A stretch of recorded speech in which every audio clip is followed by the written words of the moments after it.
So Milton, how is the industry?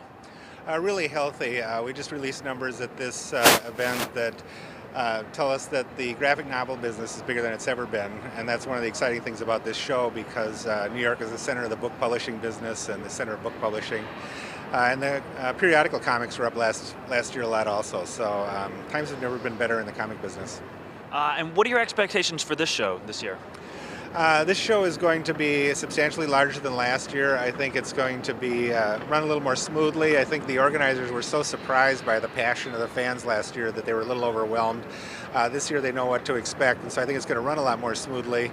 And it's going to be a lot bigger. The floor is bigger, it's better space, there's more exhibitors, there's a wider variety of exhibitors, there's better and more guests, there's more anime programming, so in every way it's just going to be a bigger and better show.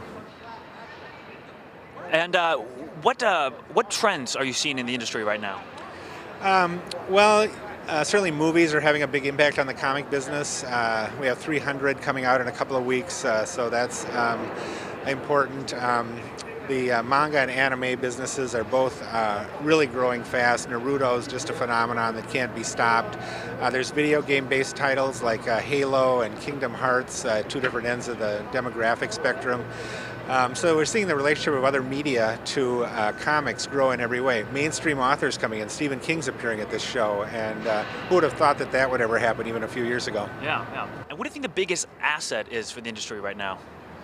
The biggest asset would be the diversity and the quality of the material that's coming out. I've been in this business for 30 years, and I've never seen anything like the range of titles that are available now.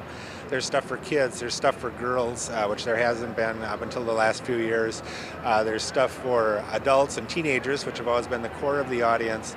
But there's just so much more of it. And we're seeing material that appeals to a more literary crowd also, with the authors coming in from prose fiction. So I think the variety and the diversity of material is really exciting. And conversely, what do you think the biggest hurdle is for the industry right now? Getting away from the perception that comics are just for kids is probably the biggest thing. And getting people to realize this is serious literature. It happens to be expressed in a form that has both words and pictures, but it's serious literature, and there's some very high quality work. Great. Well, thanks a lot for stopping, Milton. Appreciate it. My pleasure. Thank you for having me.